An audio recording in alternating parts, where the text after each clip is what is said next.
Rail, drugs, हथियार और घुसपैठ। भारत के उत्तर पूर्व का राज्य त्रिपुरा भी इस दंश को झेल रहा है। त्रिपुरा 3 ओर से बांग्लादेश की सीमा से घिरा है, इसलिए घुसपैठ का यहाँ सीधा असर होता है। अब तक गिरफ्तार 100 घुसपैठिए फर्जी आधार कार्ड लेकर त्रिपुरा की सीमा में घुसे थे। जो अभी भी छिपे हुए हैं, उनके पास भी फर्जी दस्तावेज हैं। हैरानी की बात यह है कि कई आधार कार्ड तो ऐसे मिले जिसमें सिर्फ फोटो बदला गया था, बाकी जानकारी सही मिली। हैरानी की बात यह भी कि घुसपैठिए बॉर्डर पर पकड़े नहीं जा रहे, बल्कि घुसपैठ के बाद जांच के दौरान इसका खुलासा हो रहा है। एक बार आधार कार्ड बन गया तो वो बाकी और भी दस्तावेज बनवा लेते हैं, इसलिए उन्हें पहचानना बड़ी चुनौती बन गई है। जो लोग आ रहे हैं, हमें पकड़ने में समस्या होती है इसेंशियली बिकॉज उनके पास रेडीमेड एक आधार कार्ड जो डॉक्टर्ड है वो रहता है। हमारे ही आधार कहीं बाहर से बन के इस मकड़ी जाल की जो नेटवर्क है ये सारे देश में फैली हुई है। ये एक मेजर समस्या है। ज्यादातर बांग्लादेशी काम की तलाश में सीमा पार करते हैं। कॉक्स बाजार रोहिंग्या कैंप सीमा के पास है।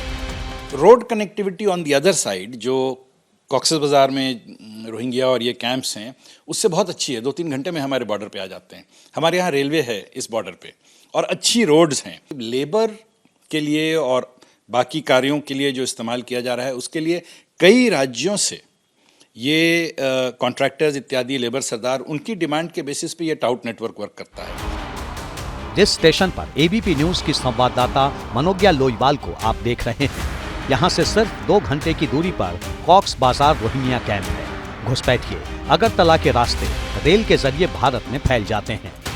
सितंबर से जब से बांग्लादेश में समस्या शुरू हुई है उसके बाद से लगातार करीब 100 लोगों को अभी तक विभिन्न इलाकों से गिरफ्तार किया जा चुका है, जिसमें सबसे अधिक लोग वो हैं जो अगरतला में यानी कि यहाँ के रेलवे स्टेशन पर गिरफ्तार हुए हैं। ये मकरजाल इतना बड़ा है कि आप कल्पना भी नहीं कर सकते। इसमें कई लोग शामिल हैं। सेम तरह के लोग हैं, ओपन है, अभी फेंस नहीं हुआ है, रोज लोग आ रहे हैं जा रहे हैं, वॉच करते रहते हैं। जैसे ही पेट्रोल पार्टी बाहर की उसी समय क्रॉस कर जाएंगे। तो इस तरह के नाके लगाए जाते हैं इत्यादि और उसी में पकड़े जाते हैं। But there is enough opportunity कि ये लोग क्रॉस कर सकें। सिर्फ रेलवे ही नहीं, कंटीले तार की दीवार को काट कर भी घुसपैठ होती है। इसीलिए एबीपी न्यूज की टीम कंटीले तार से बनी दीवार के पास पहुंची। हमने काफी देर तक कार से भारत और बांग्लादेश की सीमा का जायजा लिया। भारत में अगर किसी को बांग्लादेश से प्रवेश करना हो तो वो उतना ही आसान है जितना इस कांटे की दीवार को पार करना।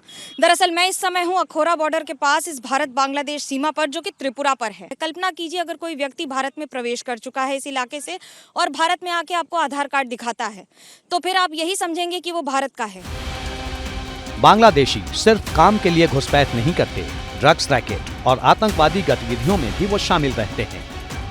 फंडामेंटलिस्ट, वेपन्स, टेररिस्ट्स, हमारे ड्रग्स, ये सब इसी चैनल्स को यूज़ करने लगते हैं क्योंकि ये बड़ा इजी चैनल है।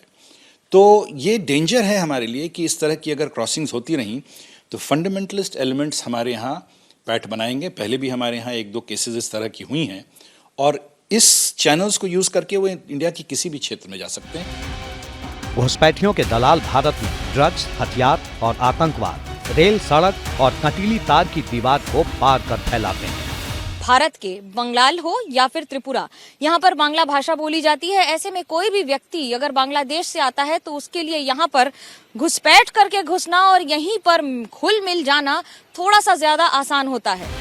पुलिस कई तरीकों से इन चुनौतियों से निपटने में जुटी है, लेकिन फिर भी जालसाज धोखा दे जाते हैं जो आंतरिक सुरक्षा के लिए बड़ा खतरा बने हुए हैं। फोर्सेस को ये भी समझना पड़ता है कि हर व्यक्ति, भीड़ ज़्यादा होती है ट्रेनों में, इसी ट्रेन में कोई भी व्यक्ति मिक्स होके जा सकता है, कोई भी आदमी वहीं भी निकल सकता है। और इन सब के बीच में सबसे बड़ी चुनौती ये होती है कि रेलवे हो या जीआरपी हो या फिर आरपीएफ हो, इन सभी को एक साथ मुस्तैदी से काम करना पड़ता है। रेलवे स्टेशन और तारों की दीवार का जायजा लेने के बाद एबीपी न्यूज की टीम इस बात को समझना चाहती थी कि क्या चेक पोस्ट के जरिए भी घुसपैठ होती है। वहां से एंट्री के वक्त बांग्लादेशियों से क्या दस्तावेज मांगे जाते हैं, इस सवाल का जवाब जानने के लिए हम भारत बांग्लादेश के बॉर्डर पर पहुंचे।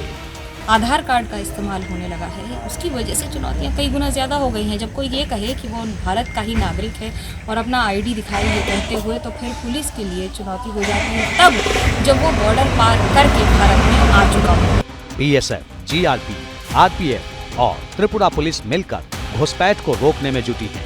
त्रिपुरा में अंतर्राष्ट्रीय सीमा करीब 856 किलोमीटर लंबी है। इसमें करीब 22 किलोमीटर में फेंसिंग नहीं है। कुछ इलाकों में जंगल और पानी चुनौती पैदा करते हैं, इसलिए घुसपैठ की समस्या यहाँ बड़ी है।